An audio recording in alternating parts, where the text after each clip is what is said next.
Security of storage. People are very worried about injecting CO2 into the ground, and perhaps rightly so. It's denser than air, and if it leaks up, it's toxic in concentrations about above 15%. However, CO2 is down there now, as we speak. It's a common gas in coal and oil reservoirs. There's a lot of coal below Sydney. It will contain CO2. It's been there for a long time. Large deposits of CO2 occur in nature. They've been there for millions of years and they'll continue to be there.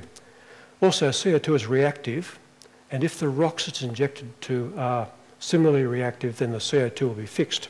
And that's probably something that we can look for when we're looking for places to put it. Over 1,000 years or so, we've probably locked up most of the CO2. And that's my last slide, so thank you very much. And our last speaker is Ian Dunlop, who was formerly a senior oil, gas and coal industry executive. He chaired the Australian Coal Association in 1997 to 88, the AGO Experts Group on Emission Trading in 1999-2000, and was CEO of the Australian Institute of Company Directors 1997 to 2001. Ian Dunlop has wide experience in energy resources, infrastructure and international business. He worked for the Royal Dutch Shell Group for over 30 years, initially in oil and gas exploration and production in various parts of the world, including Nigeria, Kurdistan, the UK, Netherlands, and the North Sea. Subsequently, he became involved in long-term energy planning and diversification into other energy resources, including coal and renewables. During the 1980s, Ian ran Australia's coal mining ventures, producing and exporting to customers worldwide. He has recently made a submission to the Prime Ministerial Task Force on Emissions Trading entitled Climate Change and Peak Oil, an Integrated Policy Response from Australia. Thank you very much, Ian. Thank you.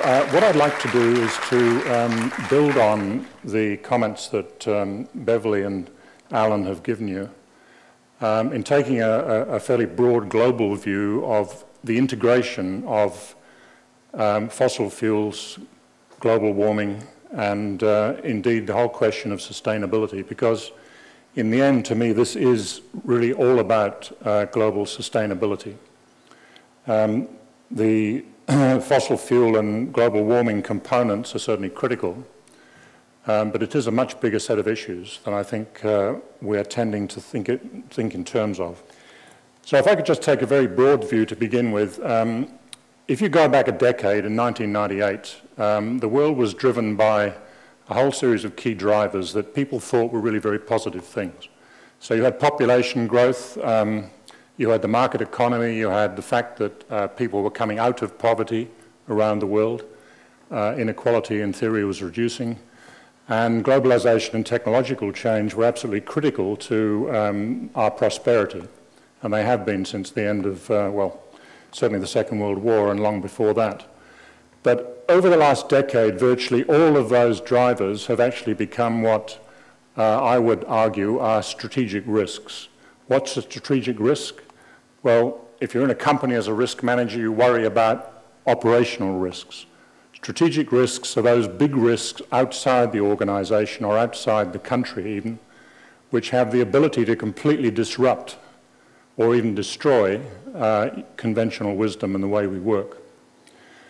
If you look at population, we're 6.5 billion, we're growing to 9 by 2050. Everybody aspires to a higher quality of life, quite understandably. If you look at the market economy, it's been incredibly beneficial in one sense, in terms of material wealth and power for some people, but not for all. It's made humanity a planetary force, which now has the capability of destroying the planet if we actually continue under the current rules. On the poverty and inequality front, 15% of the world enjoy 80% of the population enjoy 80% of world GDP. The immediate problems are we have a convergence of peak oil, and I'm an unreserved peak oiler from way back, I have to say, climate change, water and food, all of which are coming together and creating, in my view, an unsustainable world. We used to have a world that was relatively empty.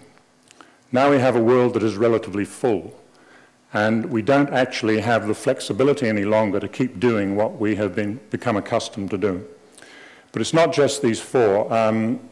you also have a whole range of other peaks following fairly close on. You're already seeing food prices going up. You have problems with wild fish stocks. You've got a water problem, arable land. We gaily talk about moving to nuclear, but that's not necessarily that simple. The same with gas, coal, some metals. Zinc, for example, is becoming in short supply. And so you go on, because the consumption levels of that 6.5 billion people are continuing to go up, and you really cannot sustain that. But of the, all of those, the critical issue really is energy.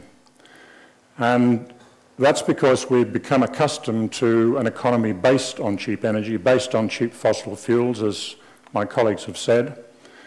This just shows on the horizontal axis the GDP per capita versus primary energy per capita. And as you can see, as you move along on the bottom axis to the right, the amount of energy you use as you become wealthier goes up, which I think Alan's already referred to and Beverly has. So I'd like just to touch on climate and peak oil as a scene setting for the whole question of sustainability.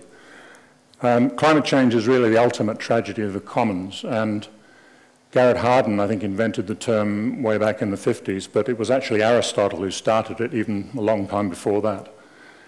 And what it really means is that we become extremely good at the individual, the local, the national level at setting the right standards. For example, for environmental terms, we don't let raw sewage flow down the street. We insist that mines have reasonable standards of environmental performance and so on.